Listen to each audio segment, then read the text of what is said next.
Salam uşaqlar. Fiziki və kimyəvi hadisələr testinin 27-ci sualdan digər sualların izahını verməyə başlayıram.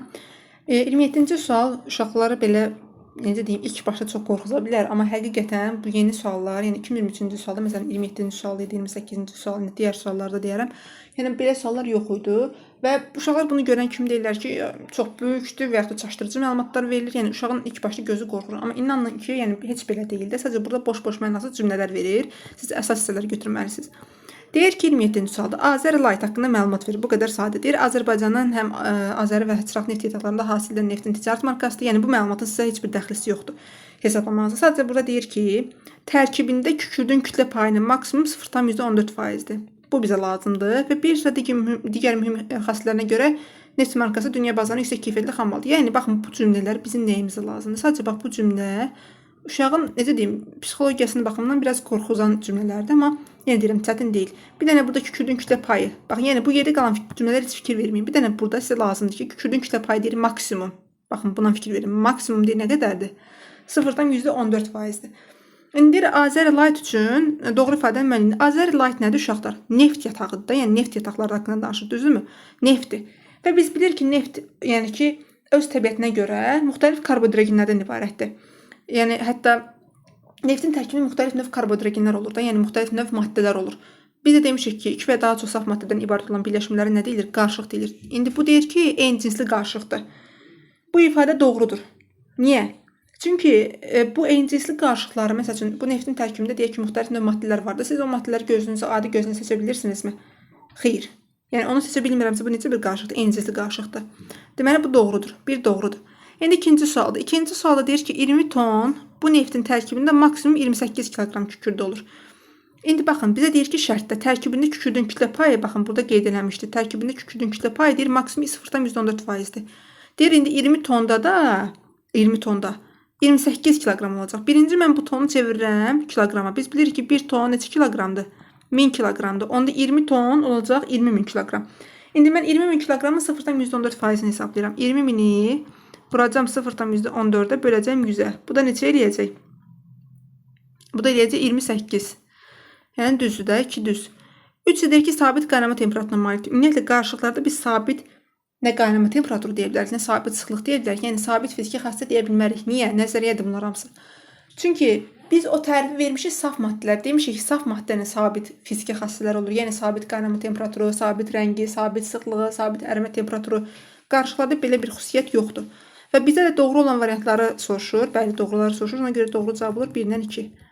Yəni bu məlumat sadəcə sizə məlumat xarakterlidir. Yəni necə deyim, dünya görüşünüzü biraz inkişaf etmək məqsədilədir. Amma yəni bu sualın həllində bir dənə baxın, kükürdün kütlə payının maksimum 0,14 olması bizə işə yaradı. Yəni belə şərti görüb də qorxmayın. Gəlin baxaq 28-ci suala. 28-ci sualda deyir ki, trinitrogliserin. Baxın, formulada sizə verib C3H5 N3O9. Deyir, yüksək partlayıcı təsirə malikdir və zərbənin təsirinə partladığı üçün silah istehsalına tətbiq olunur. Partlaması nəticəsində əmələ gələn qazların hər biri havanın tərkibində olur. İndi doğru ifadələri müəyyən edin. Partlamasından alınan qazlar. Deməli, bu uşaqlar trinitrogliserin partlayanda, deməli, karbon qazıdır. Ondan sonra N2-dir, oksigendir. Deməli, suyun buxar halında, yəni qaz halında deməli, havaya daxil ola bilər, havanın tərkibində ayrılır. Yəni, bunlar partlayanda bu qazlar ayrılır. İndi deyir ki, bu partlamasında alınan qazlar qarışıq homogendir. Homogen, yəni eyni cinsli də biz də bilirik ki, qazlar qarışıq nədir? Homogen olur, eyni cinsli olur, yəni bir düzdür. Deyir, trinitrogliserin sabit ərimə temperaturuna malikdir. Uşaqlar, trinitrogliserin baxın, formulunu yazıda bizə C3H5 N3O9. Formulu yazıla bilənlər demişik, saf maddədir və saf maddələrində sabit fiziki xassəsi olur. Fiziki xassəsindən sabit ərimə temperaturunu verib, misal olaraq, yəni doğrudur. Trinitrogliserin qarışıqdır, xeyr. Yəni formula yazılırsa bu qarışıq deyil, safdır. Və bizə doğru olanları soruşurdu 1-dən 2. 29-cu sualda deməli nə deyir?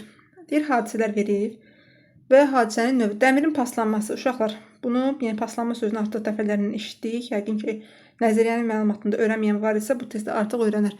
Paslanma fiziki deyil, kimyəvidir. Ərimə fizikidir, yanma kimyəvidir. Hə, bizdən nə soruşur? Doğrunu soruşur da. Yanma kimyəvidir, düzdür. Ərimə fizikidir, səhvdir. Turşuma da kimyəvidir, düzdür. Deməli, doğru olan 2, 3 və 5 olacaq. Sonra 30-cu sualda deyir, nə doğru deyil? Paslanması fiziki deyir, doğru deyil. Ərimə fizikidir, düzdür. Ondan sonra yanma kimyəvi düzdür, ərinmə kimyəvi yazıb səhvdir. Sudan oksigenin alınması, deməli bu da kimyəvi yazıb düzdür. Və bizdə nə doğru deyil soruşur, ona görə olur 1 ilə 4. Uşaqlar, indi gəlin baxaq 31-ci suala.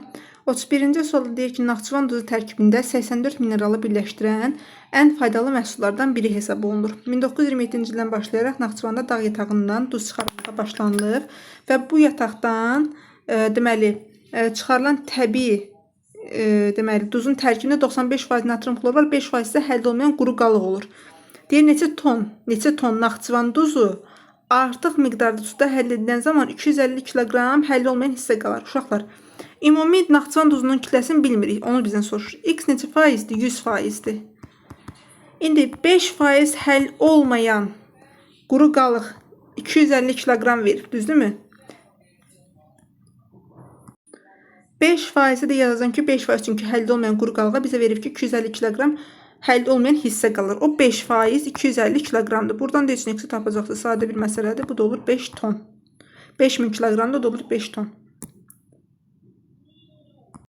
32-ci suala baxaq. Deyir, qızıl məmulatlarının əyarı onların tərkibində saf qızılın faizini göstərir və karat ilə ölçülür. Saf qızıl 24 karat olaraq adlandırılır. Bu qızılın 100% olduğunu göstərir. Və 12 karat əyarlı qızıl məmulatların 50% saf qızıldır, 50% isə digər metalların qarşılığında təşkil olunur. 18 karat əyarlı 20 qram qızıl zinət əşyasının tərkibində neçə qram saf qızıl olduğunu hesablayın. Deməli, baxın uşaqlar, indi biz bunu necə əldə edəcəyik?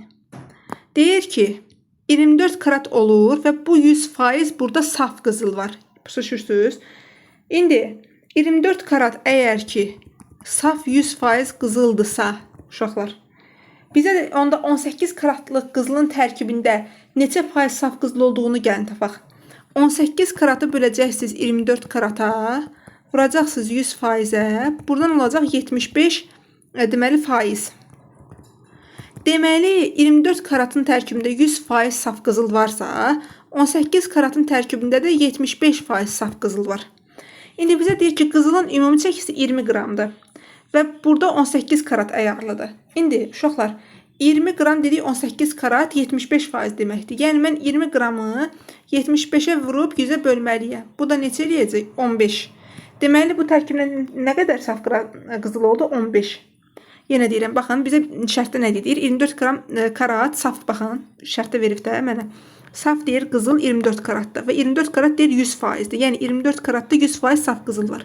Mən indi deyirəm ki, baxın, mənə bunu soruşdu. Mənə şərtdə soruşan budur. Deyir 20 qram da 18 karatdır.